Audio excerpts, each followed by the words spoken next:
It's a great day in SimWorld, everybody. Good morning and welcome to SimWorld today.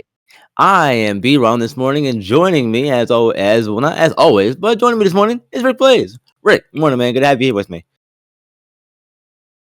CB ran. CB ran. Good morning, B Ron. Good morning, man. Good morning. Let's get into today's show, shall we? In the SWBA, the Cleveland Cavaliers ended up taking their first loss of the season, courtesy of the defending SWBA champions, the Boston Celtics, 120 to 117. I would say it's a big scoring game, but I'm used to seeing more U games being in the 80s and 70s, and this is just a normal night in the pros. Yeah. Hey, first of all, when we at the beginning of the season, when you're thinking about who's going to challenge the Boston Celtics in the East, I don't know about you, but I didn't have the Cleveland Cavaliers on my bingo card. That's for sure. But here we are, more than 15 games into the season, and Cleveland has started off 15-0. A good game by the Cavs, a good start, and hey, the champs are the champs. They came in and won a close game, but the Cleveland Cavaliers is a definition of one of those teams that's found a groove and found some camaraderie amongst each other, and they're playing really, really well as a unit. They're starting with, I know this gave 120 points, but they have a good team defense. Forget about the 120 for a second. They have a good team defense overall. And I like this Cavs team, and gutsy effort by them, and good start to the season for them. Tip my cap to them. How far can they go? We don't know. We don't know. They're still very, very young. But I say if you already competing like this with the champs, that's a good deal. So good win for the champs, and congratulations so far to the Cleveland Cavaliers, who have exceeded, I think, anybody's expectations at this point. Yeah, they certainly exceeded mine. I'm right there with you, Rick. I didn't see them, one starting off this hot, but two, competing with the Celtics in the race for the East, which a 15-1 start now really has you in the driver's seat for the East early on. And there's a lot of conversation around the regular season and how it doesn't matter and all this other stuff, but I disagree.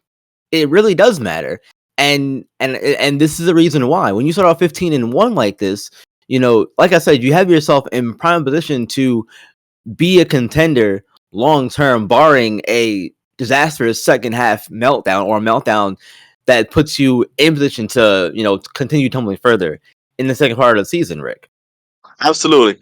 And again, for this young team, that these types of starts are important. I don't think the seeding in the regular season matters for some of the elite teams. Your Golden State Warriors, I don't know if seeding really matters. Your Boston Celtics, I don't know if seeding really matters. But for young teams like the Cleveland Cavaliers, absolutely seeding matters. Winning and getting that resume and getting that confidence in the regular season absolutely does matter. And again, like you said, barring them having a gigantic meltdown, they put themselves in a position to at least secure a top 3 spot in the East. And for that young team, that absolutely matters. Yeah, sidebar real quick on this. You can't say the regular season doesn't matter and then get mad at Joel Embiid for saying he wants to be ready for the playoffs by resting. You can't have it both ways, personally. But you're gonna send me off on a tangent. You're gonna send me off on a tangent with that Joel Embiid comment. You are gonna send me on the deep cliff tangent. I know. Another day. But look, great win for the Mr. Celtics. 30 games. It's always good to knock off a team who's hot like the Cavs is. They're 12-3 now. And it's a good win, man. Let's keep moving. Before I get Rick going any further, let's get him going on the Jets instead, because they fired their GM yesterday after the start that has been the greatest for them. So the question now is, with the Jets GM now being fired, Joe Douglas, the reset's going to continue here in New York. But is Aaron Rodgers a part of that reset? Is he the next one to be gone? Because the coach, Robert Saleh, is gone October 8th. Now Joe Douglas is gone. Nathaniel Hackett demoted of his play calling duties on October 10th. Is Rodgers next? Well, in the words of the Jets, YES, yes. Aaron Rodgers is gone too, my guy. It is what it is. Hey, the new regime that's coming in, they didn't sign Aaron Rodgers. That GM did. He's gone. They didn't coach Aaron Rodgers. The old coach did. He's gone. It has not worked. It's been real. It's been fun, but it hasn't been real fun for Aaron Rodgers and the Jets. So they're going to clean house altogether. They're going to start this thing over, and I expect Aaron Rodgers to be gainfully employed somewhere else in the National Football League. Maybe the Giants, since they just demoted their quarterback they pay all that money to third string. Maybe he stays in New York. He just traded in the green unis for the blue unis. Either way, he's going to be on a sucky team probably next season. Or maybe one of these good teams come calling. But I doubt very seriously you see Aaron Rodgers in the Jets uniform again. Sorry, Maestro. It is what it is. That would be a wild trade to go from the Jets to the Giants. You're not leaving the facility. You're not, you don't have to move anywhere else. You just gotta swap jerseys. Just swap jerseys. That would be a crazy trade. I don't see it happening, but that's funny to think about, though, Rick. I do think that there is something to that, though, when you have a situation where, especially a GM gets fired like that. Like you said, the new regime, they didn't draft the draft. They didn't trade for Aaron Rodgers, but it's very similar to when you have a new guy come in and they draft a quarterback or whatever it is.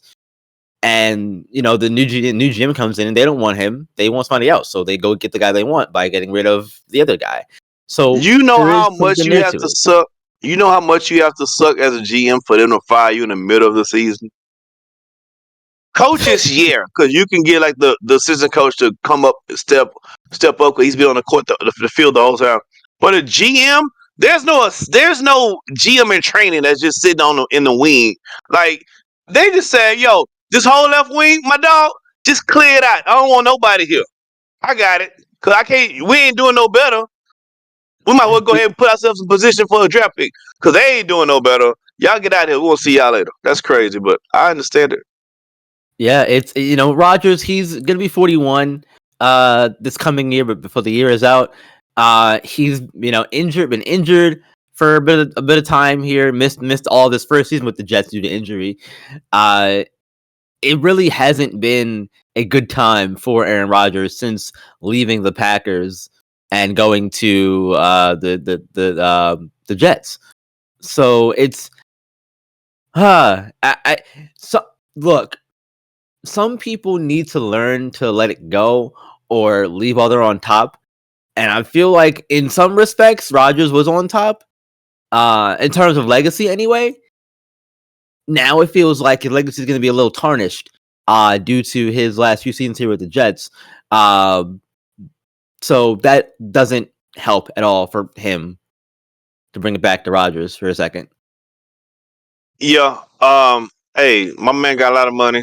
He has a lot of good time. Hell, he can go host some game shows if he wants to. A lot of options for Aaron Rodgers. Please don't cry. No tears for him. He'll be just fine. He just won't be in a Jets uniform.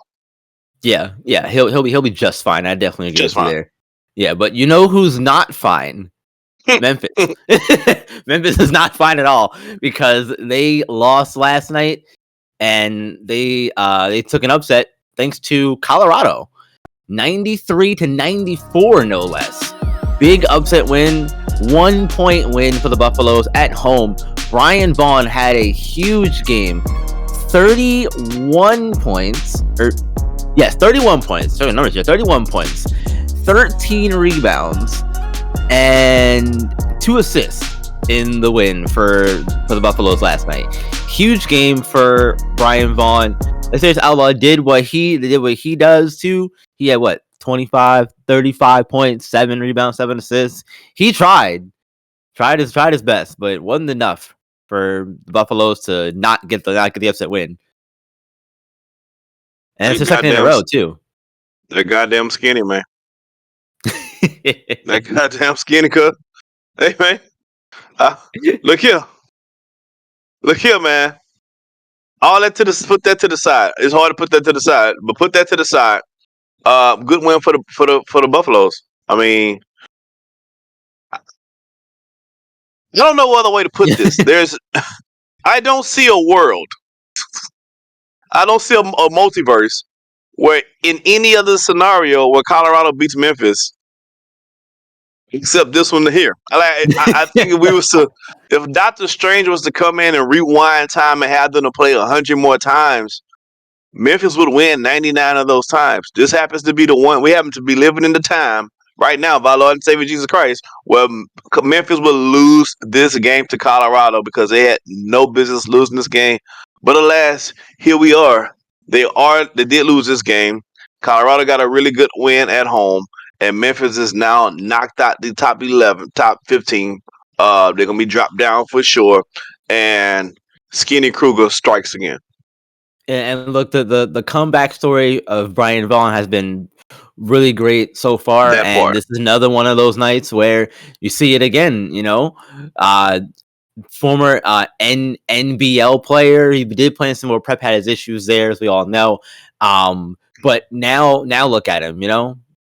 Playing extremely well. Seems to not have any issues in Colorado as well too. So that success story that I mentioned that we talked about earlier and before the season started, it's coming to fruition here, and I'm happy to see it.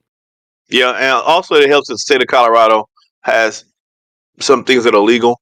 Probably helps cool a lot of people out. I'm just saying. I'm not saying, but I'm just saying. All right, of course not, right? Yeah. Speaking of loving things and streaks and that kind of stuff, and of course, Skinny gave me a hard time, as he should, rightfully so. Kentucky lost again, and it was not good. It was not good. In the SimWorld U Game of the Week, no less. Texas, number 8 Texas came in and blew the doors off of the Wildcats, 75-47. And it wasn't even, Vincent Magic, Arthur Lattimore, and DeMonte Claudio who led the way. It was Anthony Young who led the way for them. 12 points, but really, it was a team win in general for Texas. They put all of it together last night to beat Kentucky.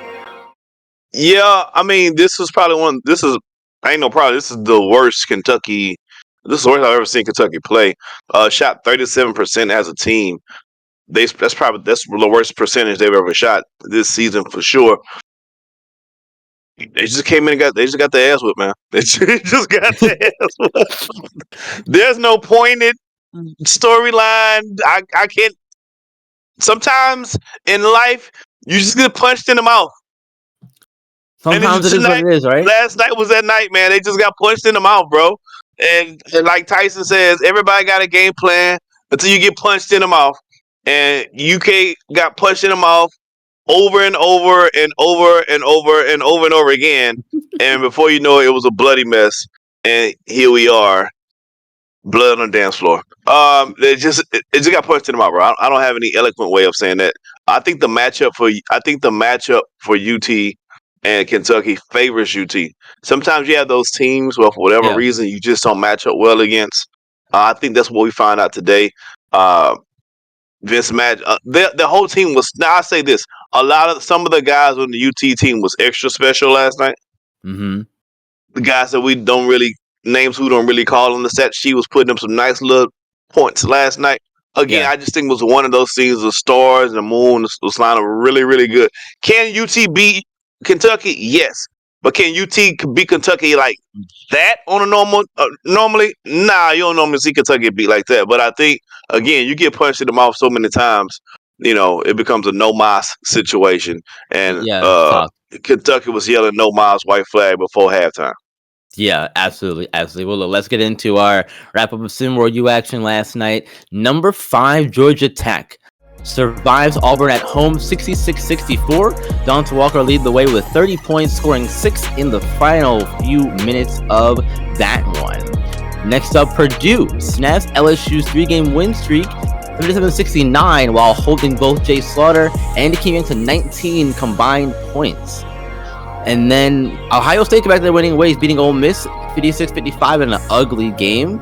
Garrett Hart and Leon Quinn led the charge as Florida State beats Marquette 97-91. You're gonna get it down 11 Miami had a big night from their stars.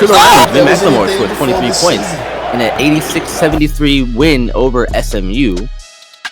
Temple's defense locks down Texas A&M in the final minutes to win 66-61. The game night on CBS, Alabama. Texas A&M. USC.